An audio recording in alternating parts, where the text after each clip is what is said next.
자, 우리가 인생을 살아가다 보면은 많은 유혹들이 있습니다. 또 많은 시험들이 있습니다. 초등학교 때 들어가면은 무슨 시험부터 봐요? 바, 딱 저하고 똑같네요.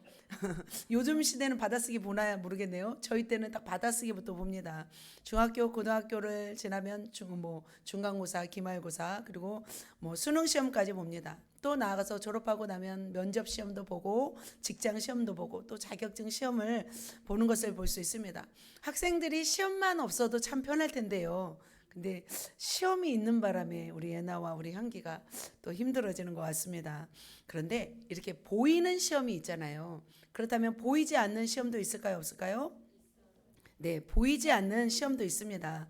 바로 영적 시험입니다. 그 시험은 참 우리가 모두가 겪고 보이지 않지만 다 겪고 있는 시험인 것 같습니다. 또 하나님도 주시지만 특별히 마귀가 주는 시험들은 참 짜증나게 기분이 나쁘더라고요. 저는 보면은 뭐 수련회를 준비하거나 어떤 집회를 준비할 때 그때 보면은 참 마귀들이 공격을 많이 하는 것을 볼 수 있습니다. 그런데 마귀들이 시험을 주고 공격해 오면 바로 우리는 기도해서 승리하니까 이길 수 있습니다. 그런데 어려운 시험들이 있더라고요. 내면을 공격해오는 시험은 참 이기기가 어려웠던 것 같습니다. 생각해 보니까 제가 가장 힘들었던 시험 중에 하나가 용서라는 시험이었어요. 용서라는 시험 과목이었는데 참 어떻게 하나님은 그냥 용서할 수 있는 사람을 용서하는 것은 시험으로 안 쳐주더라고요. 어떤 사람?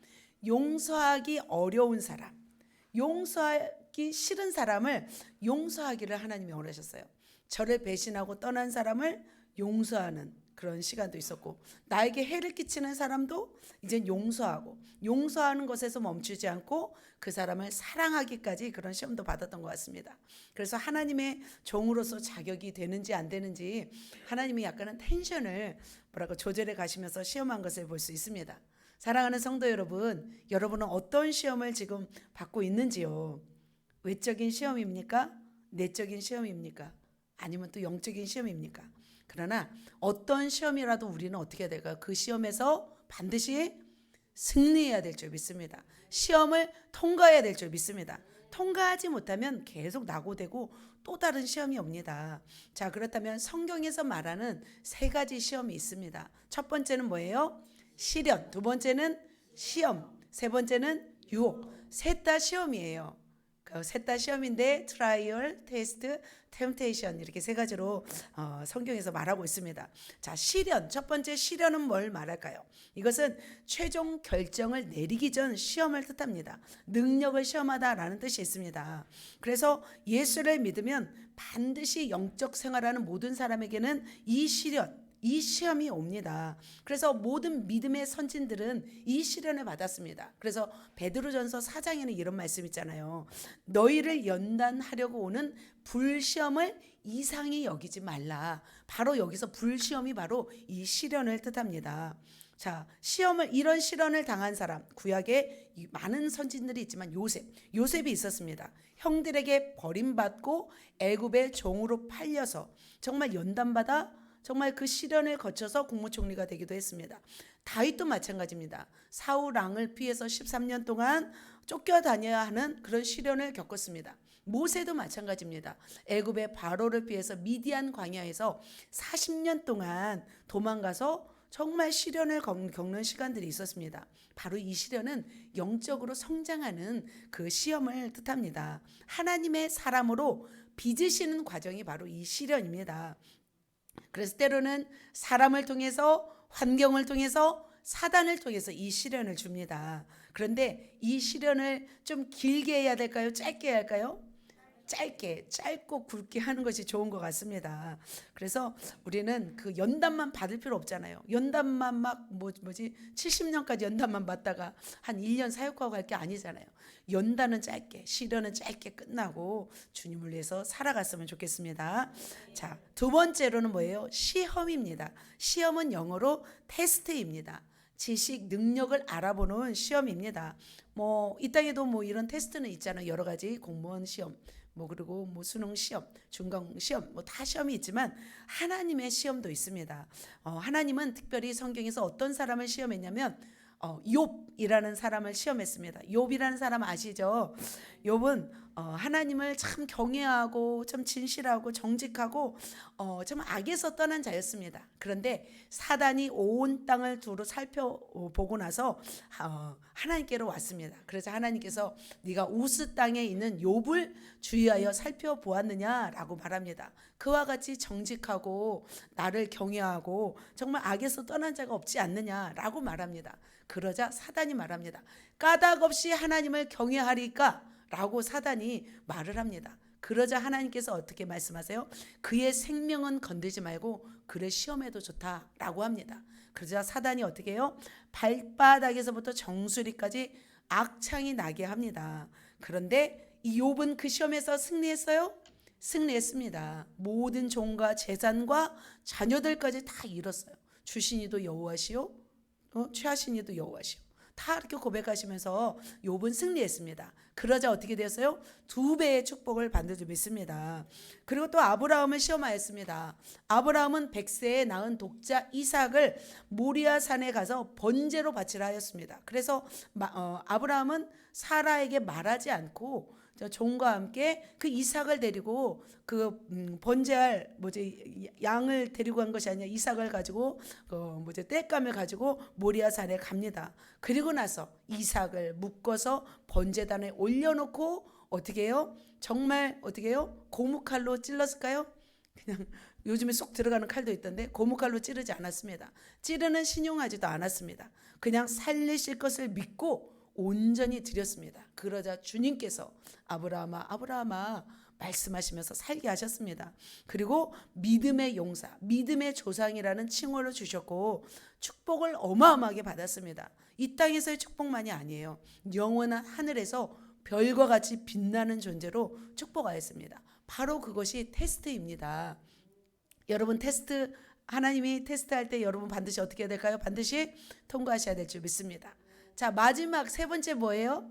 유혹입니다. 유혹은 영어로 temptation이라고 합니다. 깨어서 정신을 혼미하게 하거나 좋지 아니한 길로 이끄는 것을 의미합니다. 그래서 이 temptation은 누가 사용해요? 주로 사단이 사용해요. 그래서 유혹은 주로 죄, 불순종 있을 때 그때 이제 죄와 불순종으로 넘어뜨리기 위해서 그래서 마귀가 유혹합니다. 그런데 이 템프테이션은 하나님이 시험하는 것이 아니에요. 누구 때문에 시험을 받는 거예요? 우리의 욕심 때문에 시험을 받습니다. 시련은 좀 통과하지 못해도 큰 타격이 없습니다. 시험도 그렇게 통과하지 못해도 타격이 없습니다. 그러나 이 유혹에서 통과하지 못하면 어떻게 해요? 큰 타격을 받는 것을 볼 수 있습니다. 사단은 모든 곳을 동원해서 바로 공격합니다. 직접 공격합니다. 머리에 생각을 집어넣기도 하고요. 직접 나타나기도 합니다. 그러면서 또 마음을 요동케 하기도 하고 그러면서 세상과 환경을 통해서 유혹하는 것을 볼 수 있습니다. 세상 문화, 가치, 체계들로 인해서 우리의 무엇을 건드리냐면 우리의 속사람을 건드립니다. 우리의 내면 세계를 건드립니다. 그래서 아직 우리의 육신의 정욕, 안목의 정욕, 이생의 자랑이 있다면 그것을 틈타고 우리를 공격하는 것을 볼 수 있습니다. 자, 그렇다면 하나님은 이 유혹을, 마귀를 제거해 주실까요? 우리가 죄가 있고 불순종이 있는데 마귀가 오는 것을 막아줄까요? 막아주지 않아요. 어떻게 하냐면 피할 길을 주시긴 하세요. 그리고 어떻게 해요? 마귀를 대적하시는 능력을 주죠. 너희가 싸워서 이겨야 할 뭐예요? 어떤 시험인 거죠. 그래서 사단은 끊임없이 우리를 유혹하기 위해서 호시탐탐 누리고 있습니다. 그래서 우리가 영적으로 깨어있지 않으면 바로 이 시험에서 넘어집니다. 오늘 이 시험에서 넘어진 사람이 있습니다. 누구예요? 아담과 하와죠. 자, 예수님은 이 셋 중에서 어떤 시험을 받으셨어요? 예수님도 유혹 받으셨어요. 누가 시험했어요? 마귀가 시험했어요. 자, 오늘 창세기 3장에 등장하는 이 아담과 하와는 바로 이 셋 중에서 세 번째 유혹을 받았습니다. 하나님의 시험이 아니었습니다. 믿음을 연단하는 시련도 아니었어요. 마귀의 어떤 유혹이라는 것입니다. 그렇다면 이 마귀의 유혹에 넘어졌을까요? 안 넘어졌을까요? 안 넘어졌을까요? 마귀는 안 넘어졌을까요? 아니, 아담은 안 넘어졌어요? 넘어졌어요. 아직 몰라서 그죠? 넘어졌는지 안 넘어졌는지 한번 봅시다. 그래서 왜 넘어졌는지, 그 과정이 어떠했는지, 그러면서 그걸 보면서 우리는 그러면 어떻게 이길 수 있는지를 이겨내야 하고 우리가 승리해야 되는지를 우리 말씀 속에서 오늘 살펴보시고 우리가 반드시 우리가 승리하시기를 예수님의 이름으로 축복합니다. 자, 서론이 길었지만 그래도 본론으로 이제 들어갑니다. 자, 달콤한 유혹의 범죄 현장, 과연 어떤 범죄가 일어났는지 한번 보도록 하겠습니다. 자, 하나님은 천지 만물을 창조하셨습니다. 그리고 나서 그 가운데 뭘 두셨냐면 에덴 동산을 만드셨습니다. 자, 에덴 동산은 특별한 동산이 아니었어요. 그냥 하나님이 6일째 창조했잖아요. 창조하고 에덴이란 지역에 동산을 만드셨습니다. 작은 동산을 의미합니다. 공원이나 정원 같이 행복, 기쁨, 그런 낙원이라는 이름의 그런 동산을 창설하였습니다. 그래서 그 동산 가운데는 참 놀라운 베들리엄도 있고 호마노도 있고 참 좋은 것들이 나게 했습니다. 그런데 특별하게 있는 것이 있어요. 뭐가 있어요? 그 땅에 동산 중앙에는 생명나무와 또 뭐예요? 선악을 알게 하는 나무도 있더라. 이렇게 말씀하고 있습니다. 자, 그런데 이렇게 에덴 동산을 창설하시고 그 아담을 거기다 두시고 나서 하나님께서 중요한 명령을 합니다. 어떤 명령을 할까요? 에덴 동산입니다. 저 가까이 보면 참 아름답죠. 그 참 많은 그 산과 들과 바다 가운데 특별한 동산이었습니다. 굉장히 신비한 곳일 것 같아요. 이 에덴 동산이란 곳은 옛날에 영화를 보면 어떤 신비한 막 정원 나오잖아요. 그러면 저것이 에덴 동산이 아닐까라는 생각이 듭니다. 그래서 아담은 참 행복하게 살았습니다. 그런데 아담에게 명령을 했어요. 어떤 명령을 했냐면 바로 선악을 알게 하는 나무의 열매는 먹지 말라 했어요. 왜 이 선악과를 먹지 말라고 했을까요? 아담에게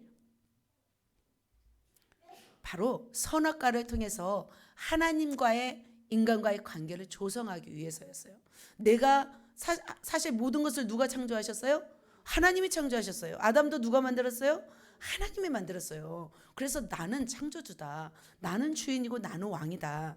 너는 피조물이다. 그리고 너는 내가 사랑하는 존재이다. 이것을 가르치기 위해서 하나님은 선악과를 만드셨어요. 그리고 하나님은 인간을 로봇으로 만들지 않았어요. 뭘로 만들었어요? 바로 자유의지를 가진, 정말 생각할 수 있고 내가 싫으면 그만둘 수 있고 내가 좋으면 사랑할 수 있는 그런 존재로 만드셨다는 거예요. 그래서 그런 선택권을 가지고 하나님의 주권을 인정하는지 인정하지 않는지, 그런 선택권을 가지고 하나님을 사랑하는지 하나님을 사랑하지 않는지를 하나님은 보시기를 원하셨던 거죠. 그러잖아요. 우리도 로봇보다는 좀 더 이렇게 자유의지가 있는 자녀가 더 기쁜 것처럼, 그런 다음에 하나님은 어떻게 하셨냐면 그런 명령을 누구에게 했냐면 아담에게 명령했어요. 그리고 나서 16절 17절에 이렇게 말씀하셨잖아요. 먹는 날에는 정령 반드시 죽으리라 말씀하시고 나서 그 다음에 누구를 만들어요? 그 다음에 하와를 만들어요. 그래서 하나님은 아담 혼자 사는 것이 좋지 아니하였어요. 그래서 그를 위해서 배필을 만드셨어요. 그 배필이 누구예요? 하와예요. 아담을 깊이 잠들게 하시고 그 갈빗대 하나를 꺼내서 누구를 만들어요? 여자를 만들어요. 그리고 아담에게 데리고 옵니다.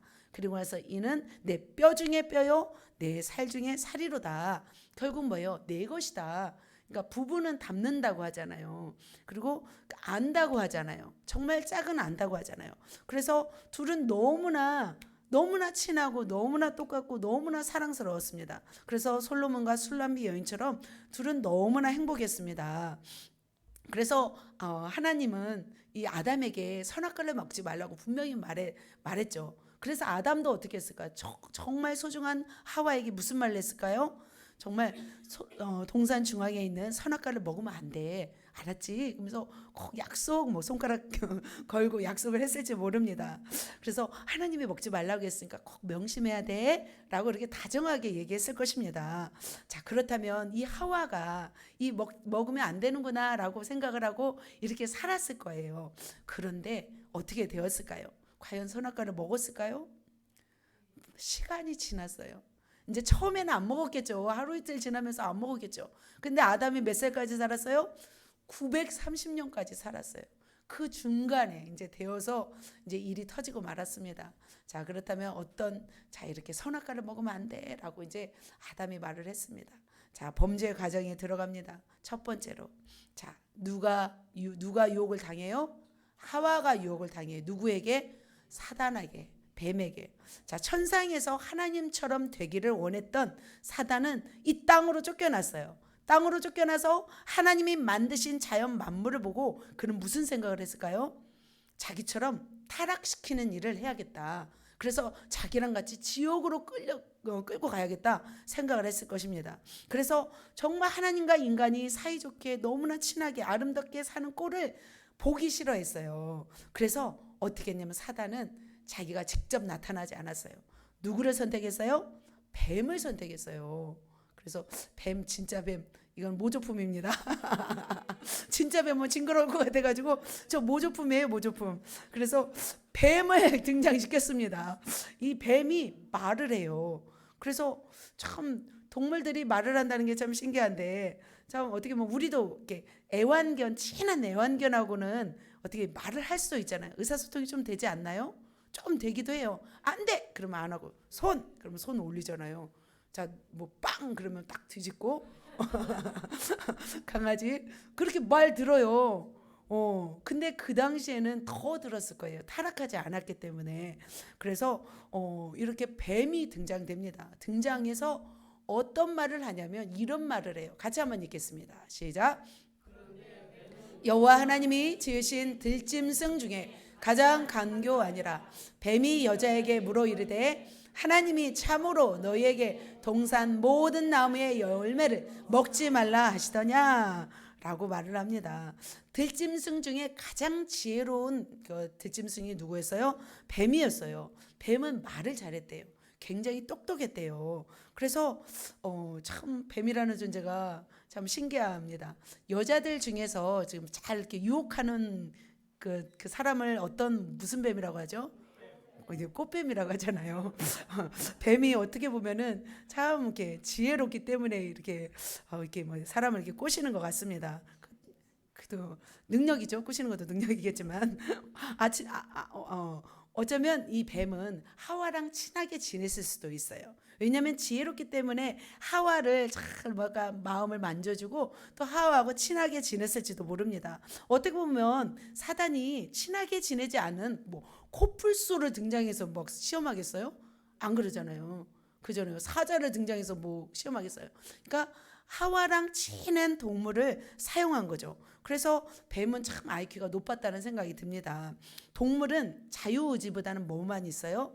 본능이 있잖아요. 그래서 본능에 따라서 행동합니다. 그래서 사단은 이런 지혜로운 뱀을 사용하여서 인간을 무너뜨릴 계략을 짭니다. 자, 어떻게 무너뜨렸냐면 바로 하반절에 이렇게 말하잖아요. 하나님이 참으로 너희에게 동산 모든 나무의 열매를 먹지 말라 하시더냐라고 말합니다. 자, 하나님은 모든 나무의 열매를 먹으라고 했어요? 먹지 말라고 했어요? 모든 나무 열매를 먹으라고 했어요. 근데 뭐 하나만? 선악과만. 근데 이렇게 말하고 있죠. 모든 나무 열매는 먹지 말라 하시더냐라고 이제 비꼬면서 얘기하는 것을 볼 수 있습니다. 사실은 어떻게 보면 하나님은 모든 열매를 먹으라고 임으로 먹되 그것은 풍성하게 먹고 네 마음껏 먹으라는 뜻이었어요. 그런데 나름대로 뱀은 거짓 논리를 가지고 이렇게 접근하는 것을 볼 수 있습니다. 자, 이것을 눈치챘을까요? 못 챘을까요? 하와는 눈치를 못 채고 있습니다. 그러자 하와는 이렇게 말합니다. 시작. 여자가 뱀에게 말하되 동산 나무의 열매를 우리가 먹을 수 있으나 동산 중앙에 있는 나무의 열매는 하나님의 말씀에 너희는 먹지도 말고 만지지도 말라 너희가 죽을까 하노라 하셨느니라. 자, 하와는 하나님의 말씀을 어떻게 해요? 추가합니다. 여기에 분명히 선악과를 먹지 말라 그러면 내가 죽으리라 했음에도 불구하고 추가합니다. 어떤 말요? 만지지도 말고 너희가 죽을까 하노라. 하나님의 말씀은 반드시 죽으리라 말씀했지만 이렇게 흐릿하게 말하는 것을 볼 수 있습니다. 자, 어떻게 보면 아까 말씀드린 것처럼 하와는 누구에게 들었어요? 아담에게 들었어요. 분명히 에덴 동산 만들고 아담에게 말하고 나서 그 다음에 하와를 창조했잖아요. 그래서 아담으로부터 들었던 이야기예요. 시간은 엄청 많이 흘렀어요. 그래서 흐릿해졌을 때 이제는 유혹을 받았는데 그 감각이 가물가물해졌을 때예요. 여러분도 하나님의 말씀을 들었는데 시간이 흐르면 그 말씀이 기억이 나요. 좀 가물가물해요? 그때가 이제 우리가 조심해야 될 때라는 거죠. 자, 이렇게 하나님의 명령이 흐릿해졌을 때 바로 사단의 유혹을 하와가 받은 것을 볼 수 있습니다. 그래서 우리는 하나님이 우리에게 주신 정말 말씀, 10년 전, 20년 전에 하셨던 말씀이라도 이것을 우리는 마음에 새기고 살아야 될 줄 믿습니다. 그러자 이렇게 흐릿하게 하와가 말을 하자 확신에 차서 강조를 합니다. 어떤 강조를 하냐면 너희가 뭐예요? 결코 죽지 아니하리라. 뱀이 이제는 확실하게 얘기를 해버리는 것을 볼 수 있습니다. 사단은 확신에 찬 거짓말로 하나님의 말씀을 의심하게 만듭니다. 너희가 결코 죽지 아니하리라. 하나님은 분명히 죽는다고 말씀했습니다. 그럼에도 불구하고 뱀은 반대로 얘기하는 것을 볼 수 있습니다. 자, 그러면 하와가 이런 말을 들었을 때는 어떻게 해야 돼요? 어떻게 해야 됐을까요? 무슨 근거로 그런 말하지? 말해야 되죠. 하나님이 분명히 말씀했어 라고 말했어야 됐어요. 그런데 어떻게 해요? 이미 친했다고 했잖아요. 친한 뱀으로부터 이렇게 속삭이듯이 들어온 달콤한 말이 하와에게는 어떻게 되고 있어요? 스며들고 있었어요. 정말 이제는 독이 스며들어서 이제 기운이 빠지고 있었다는 거죠. 그래서 뱀은 죽지 않는다고 말하고 있습니다. 더 그런데 구체적으로 말하고 있어요. 하반절 뭐예요? 너희가 그것을 먹는 날에는 너희 눈이 밝아져 하나님과 같이 되어 선악을 알 줄 하나님의 아심이니라 라고 말씀하고 있어요. 자, 하나님처럼 된다는 말에 하와는 지금 어떻게 했어요? 귀가 솔깃해진 거죠. 내가 하나님처럼 된다고? 그럼 그 말에 하와는 어떤 마음이 들었냐면 하나님처럼 되고 싶었던 거죠. 이제는 속에 반역하는 마음이 올라온 거예요. 거부하고 싶은 마음이 온 거예요.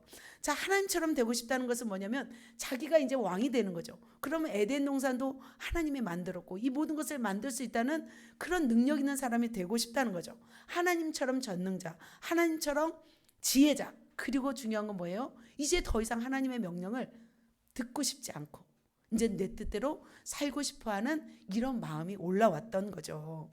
이렇게 바로 뱀이 하와를 유혹했습니다. 자, 신앙생활 하면서도 잘 속아 넘어가는 사람들이 있습니다. 이런 사람은 주로 어떤 사람이냐면 하나님과 교회에 불만이 있는 사람, 그리고 상처가 있는 사람, 그리고 하나님의 주권을 인정하고 싶지 않은 사람은 불만, 불평 이런 것들이 있어요. 거역 이런 정신이 있는 사람은 하나님을 싫어하는 거예요. 자, 그렇다면 이 말을 들은 하와는 자, 어떤 반응을 하였는지 한번 보도록 하겠습니다. 자, if you did it, you will be like God. 하나님처럼 된다는 거죠. 네가 그것을 먹으면 네가 하나님처럼 될 거야. 뱀이 말하고 있죠. 자, 그렇다면 하와는 어떻게 했을까요? 아담을 유혹합니다. 자, 여자가 본즉 시작. 여자가 본즉 그 나무를 먹음직도 하고 보암직도 하고 지혜롭게 할 만큼 탐스럽기도 한 나무인지라.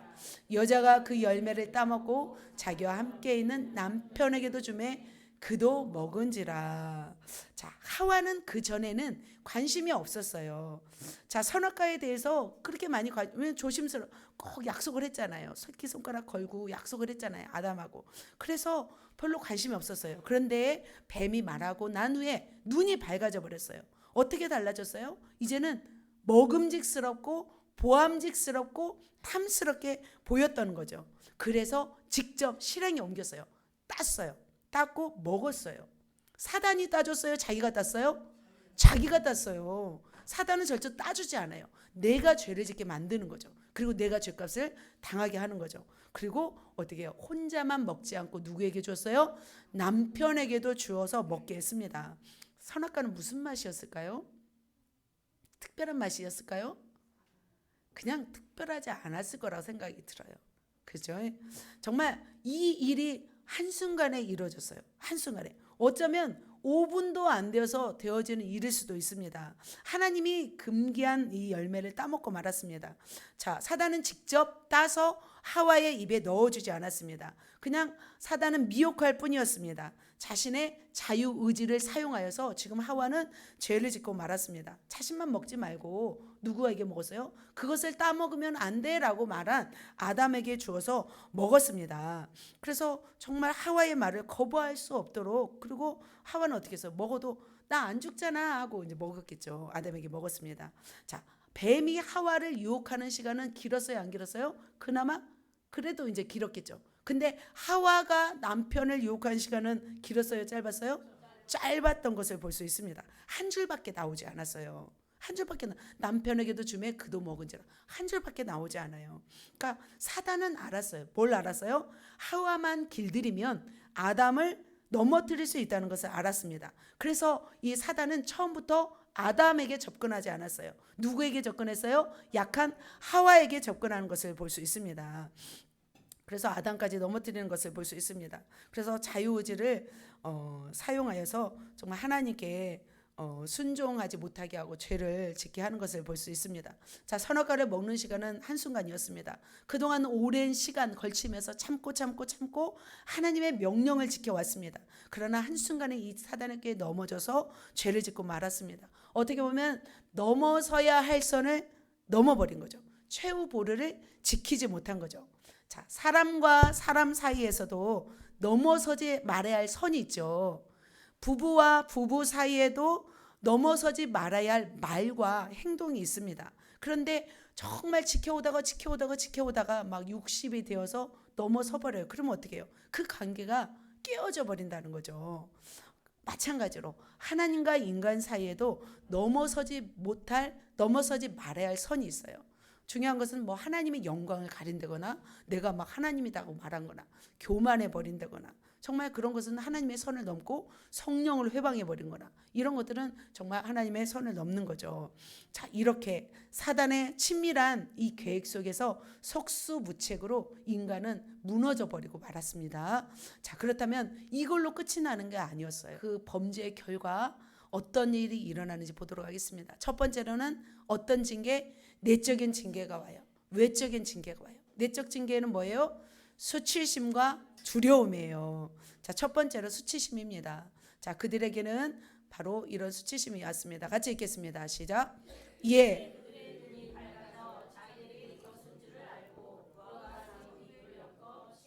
삼았더라. 자, 그들의 눈이 밝아져서 자신들이 벗은 줄을 알게 됩니다. 자, 선악과를 먹은 후에 아담과 하와의 눈은 밝아졌어요. 밝아져서 뭘 봤냐면 자신을 보게 되었어요. 아담과 하와는 자신이 벗은 줄을 알고 무슨 나무, 무화과 나무 잎으로 치마를 입은 것을 볼 수 있습니다. 바로 범죄한 인간이 느끼는 것은 뭐냐면 첫 번째는 수치심이에요. 자, 선악과를 먹기 전에 그 사람들은 뭐 옷을 입었었어요? 안 입었었어요. 그런데 선악과 먹기 전에는 분명히 벌거벗었음에도 불구하고 부끄러움을 몰랐었어요. 그러니까 어린 아이들이 그냥 천진난만하잖아요. 그래서 막 아기 때는 3살 이전인 것 같아요. 부끄러움을 알지 못합니다. 순수합니다. 그런데 이제 5살 뭐 이때 되면은 이제 서로 알더라고요. 그래서 우리 유치부 아이들도 보면은 이제 벗은 몸으로 인해서 부끄러움을 느낍니다. 이것이 바로 변한 거죠. 몸이 변한 것이 아니라 무엇이 변한 거예요? 눈이 변하고 마음이 변한 거죠. 아름답지 못한 자신을 발견한 거죠. 그래서 죄를 지으면 자신이 수치스럽게 느껴진다는 거죠. 자신을 학대하고 자신을 부끄러워하면서 자신을 함부로 여기는 것을 볼 수 있습니다. 첫 번째로 이렇게 죄를 지은 인간에게 첫 번째 내적인 바로 징계는 수치심이었습니다. 두 번째는 무슨 마음이었을까요? 두 번째는 무슨 마음이에요? 두려움이에요. 죄를 지으면 두려움이 생깁니다. 그들이 그날 바람이 불 때 동산에 거니시는 여호와 하나님의 소리를 듣고 아담과 그의 아내가 여호와 하나님의 낯을 피하여 어떻게 해요? 동산 나무 사이에 숨은지라. 자, 하나님은 그날 선악과를 먹는 그날 바람이 불 때 동산에 거니셨어요. 그리고 나서 그전에는 좀 안 거니셨나 봐요. 다른 곳에 계셨나 봐요. 근데 그날 하나님의 소리를 듣습니다. 자, 그런데 어떻게 해요? 동산 나무 숲에 숨는 거예요. 그 전에는 하나님과 기쁨을 나누고 사랑을 나누었습니다. 그런데 이 선악과를 먹은 후에는 그들의 마음이 어떻게 됐어요? 달라졌어요. 어떻게? 두려움으로 달라졌어요. 그래서 하나님의 소리를 듣자 그들은 어떻게 해요? 무화과 나무 잎을 가리고 나서 동산 나무에 숨는 거예요. 하나님이 안 보일까요? 숨으면? 그러죠. 위에서 이렇게 딱 보시는데 다 레이더로 장착하고 있는데 하나님이 다 보시는데 숨는 거예요. 이제 어떻다는 거예요? 아담과 하와는 하나님이 좋은 거예요? 두려운 거예요? 두려운 거예요. 이제는 사랑스럽게 부르시는 하나님의 음성이 아니라 무섭게 책망하시는 목소리로 이제 하나님의 음성이 들린 거죠. 저와 여러분도 마찬가지인 것 같습니다. 우리도 죄를 지으면 어때요? 하나님이 두려워요? 어때요? 좋아요? 두려워요. 혼날까봐 두렵고 매 맞을까봐 두렵잖아요. 저는 항상 그렇습니다. 제가 잘못하면 우리 성도들 다칠까봐 저는 그게 굉장히 두려움이 있습니다. 또 우리 자녀들에게 그런 어떤 책임감이 있습니다. 자, 그런데 하나님은 찾아오실까요? 그냥 가만히 계셨을까요? 찾아오십니다. 어디까지? 숨어 있는 곳까지 찾아오십니다. 우리 가지고 숨으면 안 돼요. 잠수 타면 안 돼요. 죄 짓는다고. 어떻게 해야 돼요? 거기까지 찾아와요. 섬까지 찾아가세요. 우리는 어떻게 해요? 그냥 죄 지어도 교회 오시길 바랍니다. 회개하시면 됩니다. 아시겠습니까? 사랑하는 성도 여러분, 죄 안 짓는 사람이 어디 있겠습니까? 숨는다고 다 되는 것이 아니에요. 하나님은 끝까지 찾아가십니다. 자, 하나님이 읽겠습니다. 시작. 여호와 하나님이 아담을 부르시며 그에게 이르시되 내가 어디 있느냐 이르시되 내가 동산에서 하나님의 소리를 듣고 내가 벗었으므로 두려워하여 숨었나이다 라고 말씀하고 있습니다. 자, 아담은 두려워서 어디 있느냐 물으자 아담이 뭐예요? 내가 무엇 때문에 숨었대요? 벗었으므로. 자, 하나님이 위에 빨가벗고 다녀 라고 지금 말한 거예요? 아니잖아요. 그냥 제가 하나님 왜 그 아담이 저렇게 말했을까 했더니 아담이 극한 공포가 왔대요. 너무 두려웠대요. 아담이. 순수한 애기들이 그잖아요. 애기 5살짜리 애기가 막 뭐 깨트리고 나서 엄마 보면 막 무서워하는 것처럼. 그죠? 지금 아담이 그런 거죠. 순수한 아담이 처음으로 죄를 지었어요. 그러니까 어떤 마음이겠어요? 죄를 뭐 밥 먹듯이 짓는 사람은 조금 덜 두렵죠. 그죠? 저와 여러분은 덜 두렵잖아요. 근데 죄를 처음 지었어요. 그러면 여러분 어떻겠어요? 엄청 두렵잖아요. 지금 아담이 지금 이런 거죠. 그래서 너무 두려워서 숨었던 것을 볼 수 있습니다. 공포에 사로잡혔어요. 죄는 바로 하나님의 그 관역에서 벗어난 거죠. 불순종인 것입니다. 그래서 죄를 지은 인간에게는 뭐가 오냐면 이 두려움이 온대요. 실제적으로 사람이 왜 두렵냐면 이 죄의 영향인데 실제로 일어나지 않은 일 때문에 95%가 두려워한대요. 실제로 일어나는 일 때문에 두려워하는 사람은 5%밖에 안 된대요. 그러니까 우리의 내면에는 이 두려움의 어떤 열매가 있다는 거죠. 죄의 열매. 그래서 일어나지 않은 일 때문에도 사람은 두려워한 이유는 바로 이렇게 죄를 지은 인간에게 찾아온 이 저주라고 볼 수 있습니다. 자, 그렇다면 이 두려움이 왔습니다. 두려움이 왔으면 우리는 어떻게 해야 돼요? 솔직하게 얘기해야 됩니다. 그런데 자, 이렇게 하나님이 말하죠. 누가 너의 벗었음을 내게 알렸느냐? 그러면 하나님이 본격적으로 말씀하시죠. 자, 내가 먹지 말라 한 그 나무 열매를 내가 먹었느냐? 라고 말합니다. 자, 아담이 뭐라고 말해야 할까요? 죄송해요. 제가 잘못했어요. 제가 먹었어요. 라고 말해야 되잖아요. 근데 아담은 아주 추접스럽습니다. 자, 한번 같이 읽겠습니다. 시작. 아담이 이르되 하나님이 주셔서 나와 함께 있게 하신 여자 그가 그 나무 열매를 내게 주므로 내가 먹었나이다. 자, 분명히 누가 들었어요? 먹지 말라는 소리를 하나님께 지가 들었잖아요. 그죠? 지가 들었어요. 누구를 보호했어야 돼요? 하와를 보호했어야 되죠. 저는 이제 아담 보면서 화가 났어요. 이제는 막 죄가 이제 죄를 짓고 나니까 하나님 앞에 혼날까봐 합리화하는 거죠. 어떻게 말했어요? 내 뼈 중에 뼈요, 내 살 중에 살이라 이렇게 말했잖아요. 근데 누가 하나님이 내게 주신 여자 때문에 먹었어요라고 한 거죠. 죄송합니다, 남자분들. 남자는 남자다워야 남자입니다. 자, 이것이 남자입니까? 저는 남자가 아니라는 생각이 듭니다. 왜 이래요? 남자가 너무 두려웠어요. 하나님이 너무 두려우니까 솔직하게 말하지 못한 거죠. 그러니까 누구에게 책임을 전가해요? 하나님과 하와에게. 하나님이 만드신 주신, 그러니까 하나님에게도 책임 전가하고 하와에게도 책임 전가한 거예요. 하나님이 나 이렇게 만들었잖아요. 나 죄인으로 만들었잖아요. 이렇게 책임 전가하죠. 우리도 누구에게 책임 전가해요? 아담에게 책임 전가하잖아요. 그러면 안 된다는 거죠. 누구 때문에 그랬어야 하면 안 돼요. 자, 그렇다면 하와는 어떻게 했는지 보도록 하겠습니다. 자, 하와는 여호와 하나님이 여자에게 이르시되 내가 어찌하여 이렇게 하였느냐? 여자가 이르되 뭐라고 해요? 뱀이 나를 꿰므로 내가 먹었나이다. 나는 뱀도 추접스러운 것 같아요. 뱀도. 여러분 생각해 보세요. 여러분 애완 꼬미하고 싸웠어. 꼬미한테 졌어. 뱀한테 지금 하와가 뭐 한 거예요? 졌어요, 사실은. 그러면서 동물한테 진 거잖아요. 근데 어떻게 해요? 뱀이 나를 꿰물어 내가 먹었습니다. 이건 추접스러운 거잖아요. 그냥 뱀한 동물한테 진 거에 대해서 본인이 어떻게 하면 책임을 전가하는 게 아니라 내가 잘못했습니다 해야 되잖아요. 뱀이 나를 꿰물어 내가 먹었습니다 라고 말했습니다. 자, 어떻게 말해야 돼요? 그럼 하와는 제가 선악과를 따먹지 말아야 하는데 뱀에게 속았어요. 제 잘못입니다. 이렇게 말했어야 됐습니다. 그런데 하와도 마찬가지로 자기의 잘못을 회피하고 핑계하였습니다. 자기의 죄를 변호하고 자기를 합리화하는 모습을 볼 수 있습니다. 여러분은 어떠신지요? 합리화하시는지요? 제가 우리 아이들을 키우면서 5살 때 그 마주 이야기를 기록한 적이 있습니다. 그래서 아이들이 했던 말들을 그대로 이렇게 기억해놔요.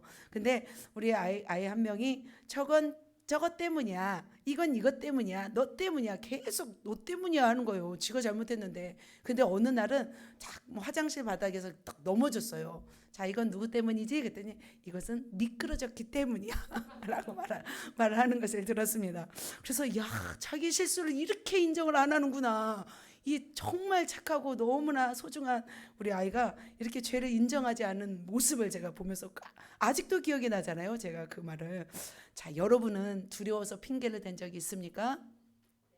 있죠? 박서희 권사님도 있죠? 네, 저도 있습니다. 그러나 우리는 어떻게 해야 될까요? 그 두려움을 이제는 우리는 돌파해야 될 줄 믿습니다. 죄를 지어서 숨지 마시길 바랍니다. 수치심과 두려움이 아니라 이제는 하나님 앞에 담대히 나와서 엎드리시길 바랍니다. 자, 그렇다면 이 내적 증거가 있었어요. 그렇다면 이제 실제적으로 외적인 징계가 따라옵니다. 범죄의 결과. 외적 징계는 누구부터 시작해요? 뱀, 여자, 남자 순서로 하나님께서 이제 징계하시기 시작합니다. 하나님 우리가 뭐라고 해야 될까요? 아닌 거죠. 하나님이 분명히 하나님은 공의의 하나님이세요. 그래서 하나님이 하시기로 한 번 말씀하신 것은 반드시 이루시는 분이 하나님이에요. 하나님은 한 번 말했다가 야 그래 불쌍하다 봐주는 게 아니에요. 하나님은 한 번 말씀하신 것은 이루시는 그 말에 책임을 지시는 그런 분이세요. 그래서 하나님은 이 범죄의 결과에 대해서 마음이 아프지만 하나님은 징계를 하시는 것을 볼 수 있습니다. 그들을 향하여 처방을 내리십니다. 첫 번째 뱀에게 하나님이 이르십니다. 뱀에게 이르시되 읽습니다. 내가 이렇게 하였으니 내가 모든 가축과 들의 모든 짐승보다 더욱 저주를 받아 배로 다니고 살아있는 동안 흙을 먹을지니라. 하나님은 행한 대로 보응하셨습니다. 이 순서대로 보응하십니다. 그런데 가장 먼저 제공은 누가 했어요? 뱀이 했어요. 물론 이제 사단의 사주를 받았지만 뱀도 거부할 수 있었잖아요. 근데 뱀도 이렇게 일을 했기 때문에 뱀을 저주합니다. 어떻게 해요? 배로 다니게 하였습니다. 그리고 여자의 후손과 어떻게 하냐면 원수가 되게 하는 것을 볼 수 있습니다. 자, 뱀은 처음부터 배로 다니지 않았습니다. 이런 사진이 있더라고요. 뱀에 뭐가 달려 있어요? 발이 있잖아요. 또 그리고 발 달리는 뱀을 볼 수 있습니다. 자, 처음부터 뱀은 다리가 없는 뱀이 아니었어요. 처음에는 있었어요. 그런데 또 처음에 이제 하와도 뱀이 지금처럼 징그러웠다면 얘기를 했을까요? 얘기를 안 했겠죠. 처음에는 뱀이 물론 이것도 좀 뭐죠, 돌연변이 같은 생각이 들지만 혐오스럽지 않았습니다. 들짐승 중에서 지혜로운 동물이었습니다. 예뻤습니다. 그런데 그 지혜를 하나님의 손에 사용된 것이 아니라 사단의 손에 의해서 사용되었습니다. 그래서 뱀은 저주를 받아서 정말 배로 기어 다닙니다. 뱀 아까 보셨죠? 그 다리가 이렇게 있는 것을, 다리가 없어진 자국이에요. 이 뱀 다리 자국인 것을 볼 수 있습니다. 여러분은 뱀이 징그러운가요? 네. 남자 성도님들도 좀 징그러운가요? 아니죠. 여자하고 좀 안 친한 것 같아요, 뱀이. 그죠? 저도 어렸을 때 뱀을 참 많이 보았습니다. 참 뱀은 참 신기한 동물이기도 한 것 같습니다. 배로 이렇게 밀고 다니는데 굉장히 빨라요, 뱀이. 느리지 않아요. 굉장히 빠릅니다. 자, 제가 어느 날 그 산에 가서 산딸기를 먹고 있었습니다. 산딸기를 따먹고 있는데 그 앞으로 노란 뱀이 슉 지나가는 거예요. 가지고 제가 막 너무 깜짝 놀라가지고 다음부터는 산에 못 올라갔습니다. 그 뱀 생각이 나서 아직까지 뱀이 기억나요. 그만큼 여운이 남는 동물 중에 하나가 뱀인 것 같습니다. 여자가 특별히 싫어하는 이유는 바로 여자와 원수가 되기 때문이죠. 그래서 하나님은 이 저주를 뱀에게 주었습니다. 그리고 나서 또 어떤 저주를 주냐면 여자와 원수가 되게 하고 여자의 후손과 원수가 되게 하리니 여자의 후손은 내 머리를 상하게 할 것이요 너는 그의 발꿈치를 상하게 할 것이니라. 여기서 여자의 원수는 영적으로 보면 누구예요?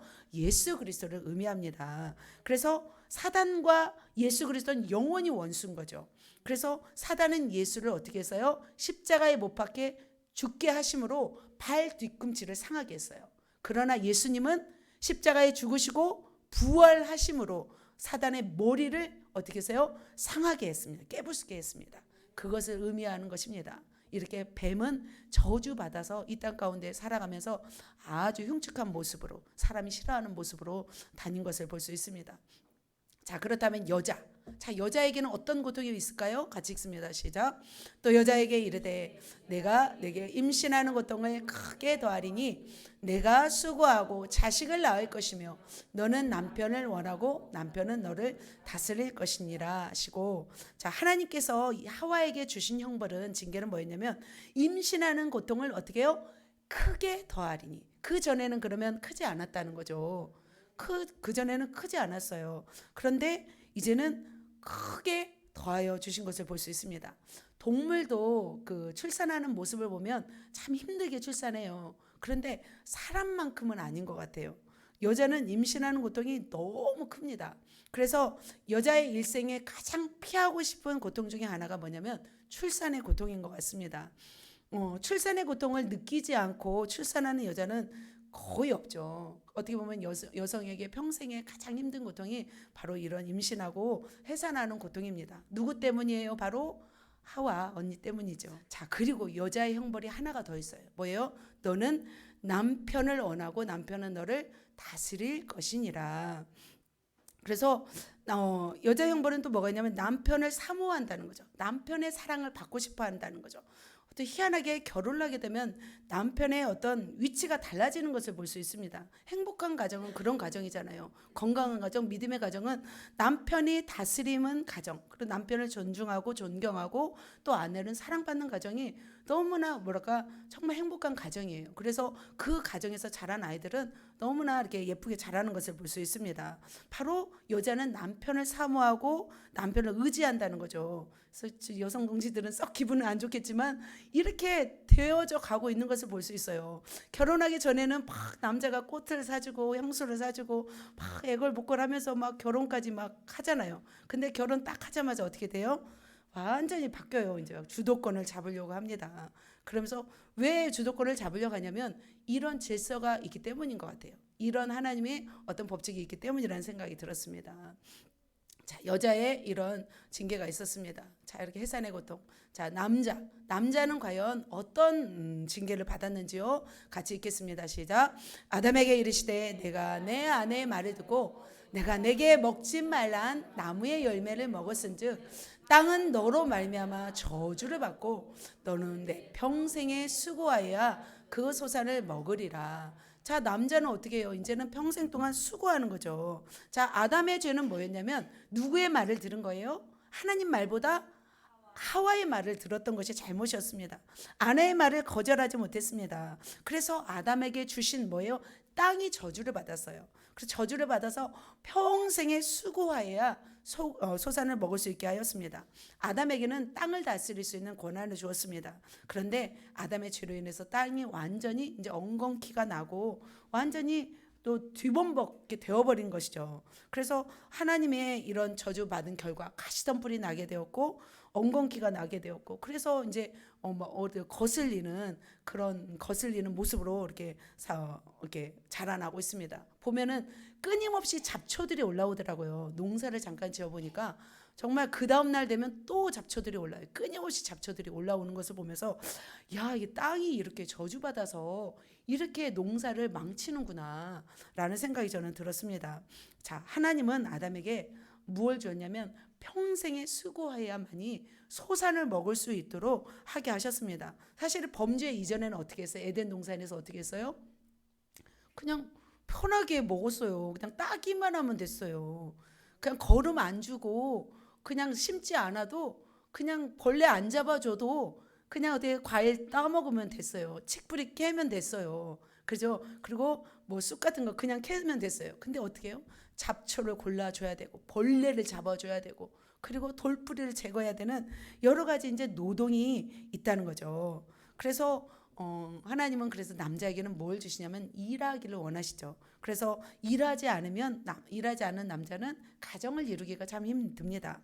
그래서 일을 할 수 있도록 하나님은 이렇게 허락하셨죠. 징계를 하신 것입니다.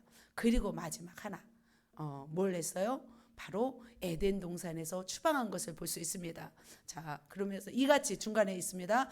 하나님이 그 사람을 쫓아내시고 에덴 동산 동쪽에 그룹들과 두루도는 불칼을 두어 생명나무의 길을 지키게 하시니라.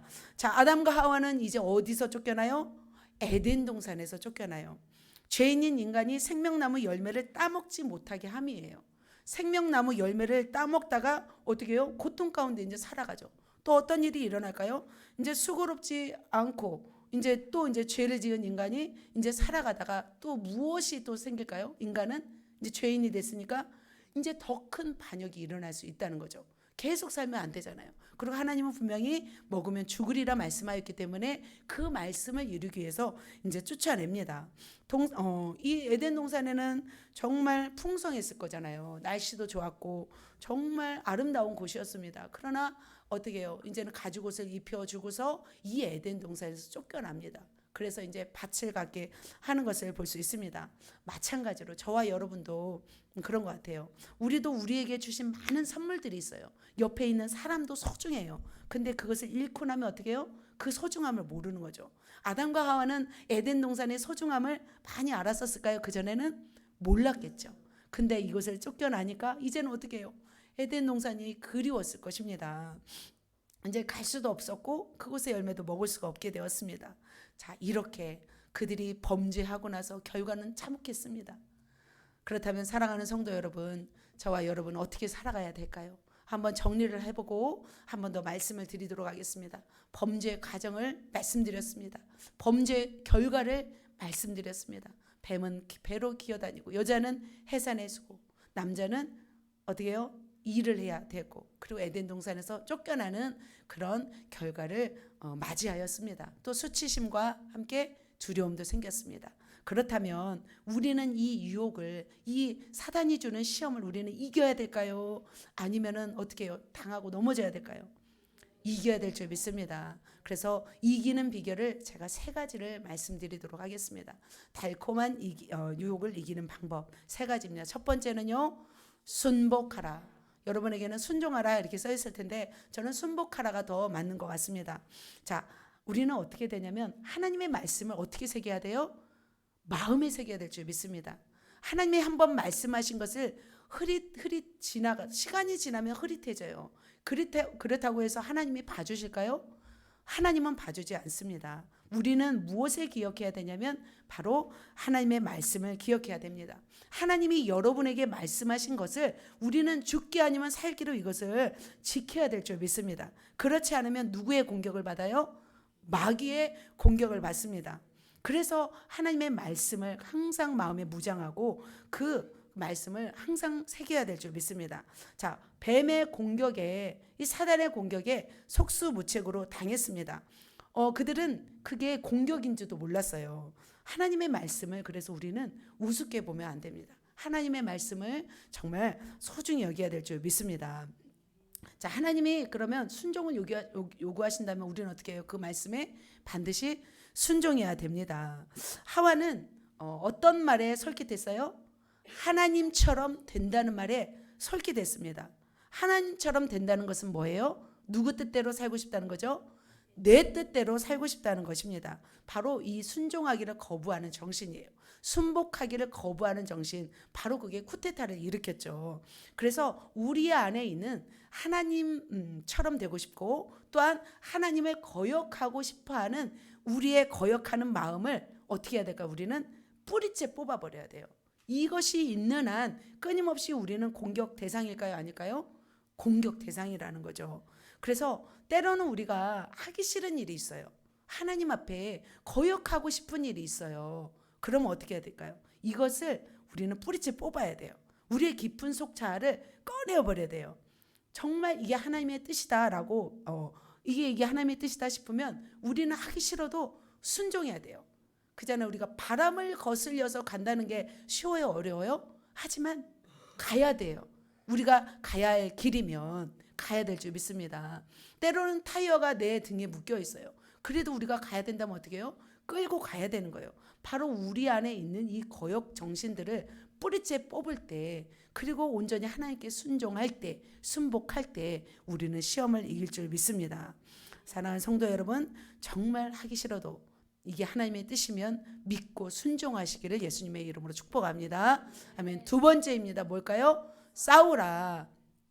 자, 아담과 하와는 사단의 사주를 받은 뱀의 말을 듣고 반응을 어떻게 했어요? 아무 반응을 하지 못했어요. 그는 잘못된 비진리에 대해서 싸울 준비를 하지 않았습니다. 그들은 어떻게 해요? 어떤 사단의 말에 녹여져 버렸죠. 그리고 그 말에 귀 기울였습니다. 한마디도 대항하지 못했습니다. 그리고 우리는 어떻게 해야 될까요? 우리는 여러분 만일 사단이 공격해 와요. 그러면 여러분 어떻게 해요? 그들과 함께 싸워야 될 줄 믿습니다. 자, 마귀가 오더라도 우리는 어떻게 해야 돼요? 싸워야 돼요. 기도로 싸우든지 말씀으로 싸우든지 어떻게든지 막 소리를 질러서라도 우리는 싸워야 될 줄 믿습니다. 자, 예수님은 어떻게 했어요? 마귀의 유혹에 있어서 도망갔어요? 어떻게 했어요? 싸웠어요. 마귀가 와서 직접 나타났잖아요. 돌을 떡덩이가 되게 하라. 하죠. 예수님 어떻게 물리쳤어요? 사람이 떡으로 사는 것이 아니다 라고 했어요. 두 번째, 높은 데에 가서 떨어져라. 떨어져도 너 안 다칠 거야 라고 말합니다. 그러자 예수님이 어떻게 해요? 너 하나님을 시험하지 말라 말합니다. 또 천하만국을 보여주면서 나에게 절하면 너 이 모든 거 줄게 라고 말하자 예수님은 뭐라고 했어요? 너는 하나님만 경배하고 그를 섬기라 라고 말하였습니다. 결국 예수님은 무엇으로 이겼어요? 말씀으로 이긴 것을 볼 수 있습니다. 그래서 우리도 말씀으로 이겨야 될 줄 믿습니다. 우리의 죄도 싸워서 이기고 우리에게 대항하는 마귀도 싸워서 이겨야 됩니다. 비진리와도 우리는 어떻게 돼요? 싸워야 될 줄 믿습니다. 이단들과도 싸워야 될 줄 믿습니다. 그래서 예전에 그 신천지와 싸웠던 그 기억들이 나잖아요. 그래서 참 우리 그때 저는 참 양영미 권사님을 참 이렇게 참 너무 멋있는 거예요. 막 그들한테 막 뭐라고 해버리는 거예요. 막 저거 받지 말라고, 저 사람 거 받지 말고 우리 거 받아야 된다고, 저 사람들 이단이라고 막 옆에 있는데도 대놓고 막 해버리더라고요. 그래서 야, 이분은 정말 담대하신 분이구나. 그래서 우리 결국 싸워서 그들이 막 몇십 명이 왔잖아요. 막 우리 옆에서 전도하니까. 그러고 나서 그들이 다 가고 우리는 끝까지 남아서 또 전도하고 왔던 그 크리스마스 그 추억이 기억이 납니다. 마찬가지입니다. 우리는 영적 전쟁을 날마다 치러야 합니다. 오늘도 치르고 내일도 치러서 우리는 마귀와의 전쟁에서 완전히 승리해야 됩니다. 저도 계속 승리해요. 지금 마귀가 한 마리도 없어요. 이곳에. 계속 싸워서 이제는 다 죽이려고 합니다. 그리고 우리 성도들 안에 있는 마귀들도 다 죽이고 제거해서 승리하고 싶습니다. 자, 마지막으로 이도 저도 안 하면, 이도 저도 못 하겠으면 세 번째 어떻게 돼요? 피하라. 자, 같이 말씀 읽습니다. 너는 청년의 정욕을 피하고 주를 깨끗한 마음으로 푸른 자들과 함께 의와 믿음과 사랑과 화평을 따르라. 이런 말씀이죠. 자, 이렇게 싸우지도 못하겠고 아직 내가 순복하지 못하겠다. 그러면 어떻게 해야 돼요? 우리는 피하면 됩니다. 더러워서 피하는 거죠. 무서워서 피하는 것이 아니라 육신의 정욕, 안목의 정욕, 또 이생의 자랑, 이것은 뭐냐면 우리의 내부적인 공격이 올 때예요. 그렇게 공격이 올 때 우리는 못 이길 것 같으면 어떻게 해요? 그 자리를 피하면 됩니다. 자, 하와는 뱀의 공격을 어떻게 피했어요? 안 피했어요? 안 피했어요. 무너져 버렸어요. 정면 대결도 하지 못했어요. 어쩌면 공격을 하는 줄도 모르고 당해버린 거죠. 그래서 우리는 깨어 있어야 될 줄 믿습니다. 자, 우리는 피하는 것을 누구를 통해서 볼 수 있냐면 요셉을 통해서 볼 수 있습니다. 여러분 요셉을 아시죠? 요셉은 용모가 굉장히 아름답고 준수했습니다. 그래서 그 보디발의 집에 가정 총무가 되었습니다. 그런데 그 사랑받지 못한 보디발의 아내는 계속해서 요셉을 동침하기를 청하였습니다. 그런데 하나님을 경외했던 요셉은 어떻게 했어요? 함께 있지도 아니하였어요. 날마다 요셉에게 청하였으나 함께 있지도 아니하였다. 그러다가 어느 순간 또 정말 이제 두 사람밖에 없었을 때 요셉은 어떻게 했어요? 옷을 놔두고 뿌리치고 도망을 가버린 것을 볼 수 있습니다. 자, 요셉은 젊은 청년이에요. 가장 왕성한 청년 때예요. 그리고 어렸을 때 누구를 먼저 보냈어요? 엄마를 먼저 보냈어요. 그러면 그 엄마에 대한 그리움과 외로움과 쓸쓸함이 요셉에겐 굉장히 있었을 거예요. 사실 그러잖아요. 보디발 엄마 사랑해 주세요. 이렇게 말할 수도 있잖아요. 요셉이. 그런데도 그 자리를 어떻게 했어요? 피했던 것을 볼 수 있습니다. 요셉이 피했던 것은 자신이 없었던 거예요. 자신도. 그렇기 때문에 피해버린 거죠. 마찬가지로 우리는 피해야 될 줄 믿습니다. 그런데 다윗을 보면 다윗은 피했어요? 안 피했어요? 다윗은 안 피했던 것을 볼 수 있습니다. 하나님을 경외했던 다윗은 넘어졌어요. 왜 넘어졌냐면 피하지 않았기 때문이죠. 저녁 때 이제 한참 다윗이 50대가 넘었어요. 50대 이제 넘었을 때 한참 어느 정도 위치가 되었어요. 그리고 장군들은 다 전쟁을 하러 다 나가서 출전하러 갔습니다. 그래서 나라는 너무나 안정이 되었습니다. 그러다가 이제 다윗이 할 일이 없어서 침상 위에서 일어나서 왕궁 옥상을 거닐다가 그 아래 목욕하는 한 여인을 보았습니다. 심히 아름다워 보이는지라 밧세바를 보았습니다. 그리고 나서 다윗은 어떻게 했어요? 피해야 됐잖아요. 오히려 더 멀잖아요. 요셉보다도 더 멀잖아요. 그러면 다시 들어와서 왕후들이 많이 있잖아요. 부인들이 많이 있잖아요. 그잖아요. 뭐 갈 데가 없는 것도 아니고 그 왕후들한테 오면 될 것을 어떻게 해요? 제가 누구냐 그러면서 데려오잖아요. 데려와서 범죄를 합니다. 자, 이렇게 다윗은 그 자리를 피하지 않고 결국은 어떻게 했어요? 범죄를 한 것을 볼 수 있습니다. 아담과 하와가 피했더라면 어떻게 했을까요? 뱀을 피했더라면, 아니면 선악과 그냥 에덴 동산 말고 그냥 일반 나와서 좀 놀았더라면 또 잊어버렸을 거 아니에요. 그런데 피하지 않았습니다. 그러므로 인해서 바로 유혹에 넘어졌던 것을 볼 수 있습니다. 사랑하는 성도 여러분, 우리가 때로는 연약합니다. 못 이길 수도 있습니다. 싸워서 질 수도 있어요. 그리고 때로는 내 자아 때문에 아직 거스리는 본성이 있으면 또 막 이렇게 되고 싶은 마음이 있죠. 하지만 어떻게 해야 될까요? 우리가 이길 수 없다면 피하는 것도 상책인 줄 믿습니다. 자, 하나님의 말씀에 그래서 정리해 보면 만일 순종했더라면, 하나님의 말씀을 새기고 살았더라면 이길 수 있었습니다. 또 그리고 뱀하고 맞짱 떠서 싸웠더라면 이길 수 있었습니다. 그리고 정 안 되면 피했더라면 아담과 하와는 어떻게 해요? 승리할 수 있었습니다. 그러면 그런 징계도 받지 않았고 수치와 두려움과 그런 외적인 징계도 받지 않았을 것입니다. 그렇다면 사랑하는 성도 여러분, 여러분은 어떻게 하시겠습니까? 셋 중에서 세 가지 다 하시겠습니까? 아니에요. 또 고개를 흔드시네요. 우리는 순복하시고 싸우시고 피하셔서 마귀의 유혹을 이기셔서 정말 하나님의 뜻대로 살아가서 축복받으시는 저와 여러분 되시기를 예수님의 이름으로 축복합니다. 기도하시겠습니다.